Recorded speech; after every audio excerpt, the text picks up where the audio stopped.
Hey guys, Yugo Master back here with another video for you today. And today we're going to be looking at the Yugo's speedometer and odometer, which I was driving the other day, and it started clicking and chirping, and then it got stuck at 50, and the odometer didn't turn anymore. Taking it out, tapping on it a little bit, it dropped back down to 0, but I'm not sure it's fixed. I'm going to take the opportunity to take it apart and clean it and do all that stuff. And if we're in there and we find something that's broken, I've actually got this spare cluster. This came out of my parts car. This one is in a lot worse shape, but we're gonna go ahead and take them both apart, and we're actually gonna take this one apart first in case I break something while I'm taking it apart. That way the good one doesn't get damaged. When pulling these out of the car, there is one screw. That screw comes out. It lifts up on the bottom and comes out. There's a little, like, it's kind of hard to see on video. It's angled. It's got a little hook that hooks onto the dash. You pull it up and forward, it comes out. And then on top there are these two plastic tabs that push out underneath the dash. And that pulls it out. From there, you have two big old cables. This one is for all your warning lights. This one is for your gauges. Pull both of these out. And then you pull forward far enough that you can get your fingers on this and you can spin the speedometer cable off. And then that comes out. So I'm going to go ahead and start taking things apart and basically come back when there's something more interesting. Alright, the 4 screws holding the shroud on are all flat blade screws. They're sort of around the edge here. And that removes the shroud and I guess you'd call it the lens as well. And that exposes all of this.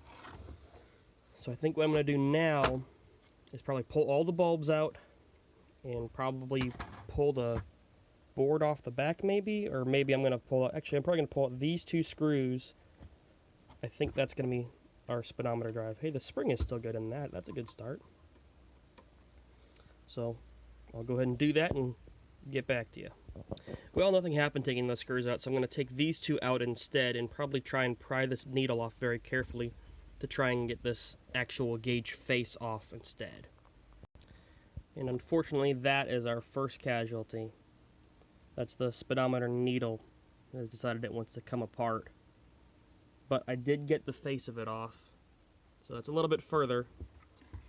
Not sure where to go from here, but we'll figure it out. Alright, well, I've got both gauge faces off. I've got both of these out, which didn't need to come out, but it looks like that screw and that screw are going to be what I need to take out. I'll get those out and we'll get back to you. Yep, those are the 2 screws I needed to take out. That brings the odometer out, the odometer drive gear out, and the speedometer's, like, drum assembly, I guess you'd call it. Don't know how I'm going to get this out. I think it's just pressed in. I'm going to try prying it out gently, and hopefully it'll come out that way. And that did get it out. I don't see anything wrong with this speedometer drive or this speedometer drive gear. What I'm probably going to do is, this is all in one piece. I'm going to take apart the other one more carefully than I did with this one to hopefully avoid breaking that speedometer needle. And then we'll pick the best parts to put it all back together with. Before that, I went ahead and put this whole gauge cluster as much back together as I could. And I organized all the pieces and cleared off the desk in preparation to take this new one off. We're going to do the same process. We're going to pull the faceplate off. These 2 screws I've determined are the only thing holding the speedometer into the casing, so I'm going to just push out on it from that, and hopefully that'll get the whole unit out. That way I won't have to risk breaking that needle again. Off to a good start. I got the gauge face off, and this little piece of red plastic was rolling around inside. I'm not sure what it goes to, but I'm sure it wasn't meant to be broken. So that's a fantastic start off. Well, good news and bad news. The good news is it appears that red piece of plastic was actually the melted off stump of one of those connectors. I just have to be careful plugging it back in. Bad news is it looks like there is a lot of plastic dust laying around the speedometer. So I'm going to guess it probably got shredded inside, unfortunately. I'm going to go ahead and probably end up swapping the whole good unit in and lubricating the heck out of all of it and make sure that doesn't happen again. So just flicking the needle here.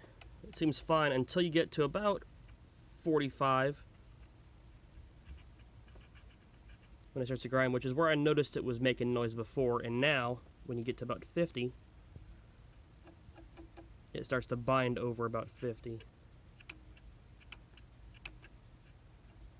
So I'm not sure what that's about, but we're going to try and go ahead and get her taken all the way apart and figure out what's going on here. So here it is out of the cluster, and you can just see how much plastic dust is coming out of it. I'm sure this is pretty much shot. We'll have a little better look at it in a second. But you can also see how much is just in here from when I was driving.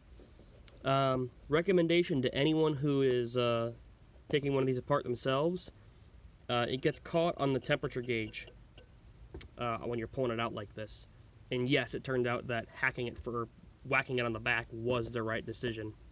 It meant I didn't have to take the needle off or anything. But yeah, there is quite a lot of dust in here. We're going to get this further disassembled, but right off the bat I can see that's probably not supposed to be split like that. So I'm thinking it's probably just shredded inside, honestly. There's probably not a whole lot left for me to save. I'm probably going to try and put it back together with the other unit and just put a bunch of grease on it and hope for the best. The trick when pulling the needle off to not break it is to pull very gently on just the hub with your fingers, and it pops right off. It may take a try or two, but it comes off. It's definitely better than using pliers like I did and breaking it, so be very careful with that. Well, I've got it all the way apart now, and I've found the issue. The issue is, I guess this is brass shaft that drives the odometer. It doesn't turn. The odometer is jammed. So I don't know how I'm going to fix this. It looks like it is definitely the same as the old one. What I'm probably going to do is just take this one apart, because this one's broken, figure out if there is a way I can do anything about it, and if not, I'll just jam this one in, and that way I'll have something working, because this one isn't jammed. This one does appear to work. So we'll try and fix that next. So there's a little spring clip that holds this in place on this little plastic assembly here. Now I got to figure out how to get this apart to try and either clean it or repair it. I have no idea. There are little tabs at the bottom that force it to be in a certain spot at least, so I'll know where it's supposed to be mileage wise. Unfortunately, I've basically been stopped by this. I have the working odometer, working as in, yeah, works, odometer out of the parts car. I'm probably going to put that odometer into this case, because they appear to be different actually, and put that one back in this car basically. That way I'll have an odometer. It'll just say 97,297 until I can figure out how to either get this one working or just roll this one back over. I think I'm going to do the latter.